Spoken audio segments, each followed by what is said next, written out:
Dear friends, welcome to the video. എല്ലാ ഫ്രണ്ട്സിനും സുഖമാണെന്ന് വിശ്വസിക്കുന്നു. എല്ലാവരുടെ സുഖത്തിന് വേണ്ടിയും ആരോഗ്യ സൗഖ്യത്തിന് വേണ്ടിയും പ്രാർത്ഥിച്ചുകൊണ്ട് നേരെ നമുക്ക് വീഡിയോയിലേക്ക് പോവാം. അപ്പോൾ ഇന്നത്തെ വീഡിയോ സ്കൂൾ റീഓപ്പണിംഗ്, സ്കൂളെല്ലാം തുറന്ന സമയമാണ്. അതുമായി ബന്ധപ്പെട്ട് എല്ലാവർക്കും ഒരു ആശംസ അറിയിക്കാൻ കൂടിയുള്ളതാണ്. അതിനോടൊപ്പം തന്നെ കുറച്ച് കാര്യങ്ങൾ നിങ്ങളുമായി ഷെയർ ചെയ്യണമെന്ന് വിചാരിക്കുന്നു. എൻ്റെ പ്രിയപ്പെട്ട ഫ്രണ്ട്സ് എനിക്ക് തരുന്ന സപ്പോർട്ടിന് വീണ്ടും ഒരിക്കൽ കൂടി എൻ്റെ സ്നേഹവും നന്ദി അറിയിക്കുന്നു. അപ്പോൾ തുടങ്ങാം. സ്കൂള് ഓപ്പണായി, കുട്ടികളെല്ലാം സ്കൂളിലേക്ക് വന്നു കഴിഞ്ഞു. ഇപ്പം നമ്മുടെ ട്രിവാൻഡ്രത്തിനെ സംബന്ധിച്ചൊക്കെ ആണെങ്കിൽ മഴ ഇടയ്ക്കിടയ്ക്ക് നല്ല ഹെവി റെയിനാണ്. അപ്പോൾ ഇടയ്ക്കിടയ്ക്ക് മഴയില്ല. അപ്പോൾ എങ്ങനെയൊക്കെ ആയാലും കുട്ടികളെല്ലാം റെയിൻകോട്ടും അതുപോലെ തന്നെ റെയിൻകോട്ട് ഇടുന്നതായിരിക്കും കുട്ടികൾക്ക് വളരെ ഉപകാരപ്രദമായിട്ടുള്ള കാര്യം. കാരണം കുടയൊക്കെ ആകുമ്പോൾ അവർക്ക് ക്യാരി ചെയ്യാൻ പാടാണ്. അപ്പോൾ റെയിൻകോട്ട് കൊണ്ടുപോകുന്നു പാരൻസ് ഉറപ്പുവരുത്തുക. അതുപോലെ തന്നെ സ്കൂൾ ബസ്സാണെന്നുണ്ടെങ്കിൽ കറക്റ്റ് ടൈമിൽ അവരെ സ്കൂൾ ബസ്സിൽ കയറ്റി വിട്ടു എന്നുള്ള കാര്യവും തിരിച്ച് സ്കൂളിൽ നിന്ന് വരുമ്പോൾ ആരെങ്കിലും കുഞ്ഞു കുട്ടികളൊക്കെ ആണെങ്കിൽ റിസീവ് ചെയ്യാൻ നിൽക്കുക. പിന്നെ ഈ മഴ സമയമൊക്കെ ആയതുകൊണ്ട് തന്നെ പെൺകുഞ്ഞുങ്ങളൊക്കെയാണ് വരുന്നതെന്നുണ്ടെങ്കിൽ, പ്രത്യേകിച്ച് പെൺകുട്ടിയായാലും ആൺകുട്ടിയായാലും ഒരാൾ പോയി, ഒരാളെന്ന് ഞാൻ ഉദ്ദേശിക്കുന്നത് നമുക്ക് ഏറ്റവും വേണ്ടപ്പെട്ട അപ്പൂപ്പനോ അമ്മുമ്മയോ അതുമല്ലെന്നുണ്ടെങ്കിൽ എൽഡർ ബ്രദറോ അങ്ങനെ ആരെങ്കിലുമൊക്കെ ഉണ്ടെങ്കിൽ ആരെങ്കിലുമൊക്കെ പോയി റിസീവ് ചെയ്യാൻ പറ്റുമെങ്കിൽ അങ്ങനെ പോയി വിളിച്ചുകൊണ്ട് വരുന്നതായിരിക്കും നമുക്ക് നല്ലത്. മഴയാകുമ്പോൾ പലതരത്തിലുള്ള ബുദ്ധിമുട്ടുകൾ കുഞ്ഞുങ്ങൾക്ക് വരാനുള്ള സാധ്യത കൂടുതലാണ്. ഇതിനൊക്കെ പുറമെ നമ്മുടെ സ്കൂളിലേക്ക് കുട്ടികളെത്തുമ്പോൾ അവരുടെ പഠന കാര്യങ്ങൾ ശ്രദ്ധിക്കുന്നതിനോടൊപ്പം തന്നെ ഒരു അമ്മയേക്കാൾ കൂടുതൽ റോൾ ഒരു ടീച്ചറിന്, അമ്മയേക്കാൾ കൂടുതൽ എന്ന് പറയുമ്പോൾ അമ്മയെക്കാളും കൂടുതൽ സമയം കുട്ടികൾ ചിലവിടുന്നത് സ്കൂളിലെ ടീച്ചേഴ്സിനോടൊപ്പവുമായിരിക്കും. അപ്പോൾ സ്കൂളിലെ ടീച്ചേഴ്സ് ഓരോരുത്തരും കുഞ്ഞു മക്കളെ പോലും വളരെയധികം ശ്രദ്ധിക്കേണ്ടതായിട്ടുണ്ട്. പലതരത്തിലുള്ള സിറ്റുവേഷൻസ്, ജീവിത സാഹചര്യങ്ങളിൽ നിന്നാണ് നമ്മുടെ മക്കൾ വരുന്നത്. അപ്പോൾ അവരുടെ വിവരങ്ങൾ അറിയാനും അന്വേഷിക്കാനും അവരെക്കുറിച്ച് ഒരു ചെറിയ പ്രൊഫൈൽ നമ്മുടെ മനസ്സിൽ, നമ്മൾ എഴുതി വയ്ക്കുന്ന പ്രൊഫൈലല്ല, അതായത് പേര്, അത് സ്കൂളിൽ തന്നെ റെക്കോർഡ്സ് ഉണ്ടാവും. അതല്ലാതെ കുട്ടികളുമായി കളക്ട് ചെയ്യുന്ന കുഞ്ഞു മനസ്സിൽ യാതൊരു വിധമായ കള്ളവും ഉണ്ടാവില്ല എന്നാണ്. അപ്പോൾ ഈ കുഞ്ഞു ക്ലാസ്സിലെ കുട്ടികൾ അവരുടെ വീട്ടിലെ സിറ്റുവേഷൻസൊക്കെ നമ്മളോട് എക്സ്പ്ലെയിൻ ചെയ്യും. കുട്ടിയുമായി ബന്ധപ്പെട്ട സിറ്റുവേഷൻസാണ് ഞാൻ പറയുന്നത്.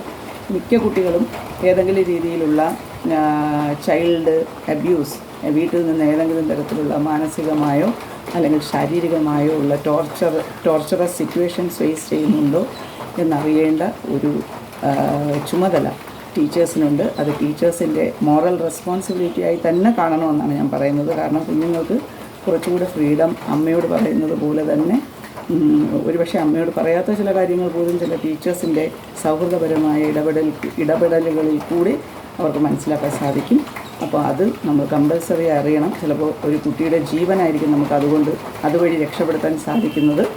അറിഞ്ഞാൽ മാത്രം പോരാ, അതിനുവേണ്ടി നമുക്ക് എന്തൊക്കെ ചെയ്യാൻ പറ്റുമോ അത് അപ്പോൾ തന്നെ നമ്മൾ ചെയ്യണം. നമ്മൾ മാനേജ്മെൻറ്റിനെ അറിയിക്കണമെങ്കിൽ അങ്ങനെ, അതല്ല വേറെ എന്താണ് അതിൻ്റെ സ്റ്റെപ്സ് എന്ന് മറ്റു ടീച്ചേഴ്സും മാനേജ്മെൻറ്റും ഒക്കെ ആയിട്ട് ആലോചിച്ച് ആ കുഞ്ഞിൻ്റെ ജീവൻ നമുക്ക് രക്ഷിക്കാൻ കഴിയുമെങ്കിൽ ഉറപ്പായും രക്ഷിക്കണം. കാരണം ജീവൻ കഴിഞ്ഞേ ഉള്ളൂ നമുക്ക് വിദ്യാഭ്യാസവും മറ്റു കാര്യങ്ങളും എല്ലാം. ഇന്ന് നമ്മുടെ ചുറ്റും നടക്കുന്ന സിറ്റുവേഷൻസ് വെച്ച് നമ്മൾ കരുതലോടുകൂടി ഇരിക്കുക എന്നുള്ളത് വളരെ പ്രാധാന്യമുള്ള കാര്യമാണ്. എല്ലാ കുട്ടികൾക്കും ആ സിറ്റുവേഷൻ ഉണ്ടെന്നല്ല, ആ കുറച്ച് പേർക്കെങ്കിലും, 10 പേരെടുത്തു കഴിഞ്ഞാൽ ഒരു 3-4 പേർക്കെങ്കിലും അത്തരം സിറ്റുവേഷൻസ് ഉണ്ട്. അച്ഛനും അമ്മയും തമ്മിൽ വഴക്ക്, അല്ലെങ്കിൽ അച്ഛൻ മദ്യപിച്ച് വന്ന് വീട്ടിൽ വഴക്കുണ്ടാക്കുന്നു.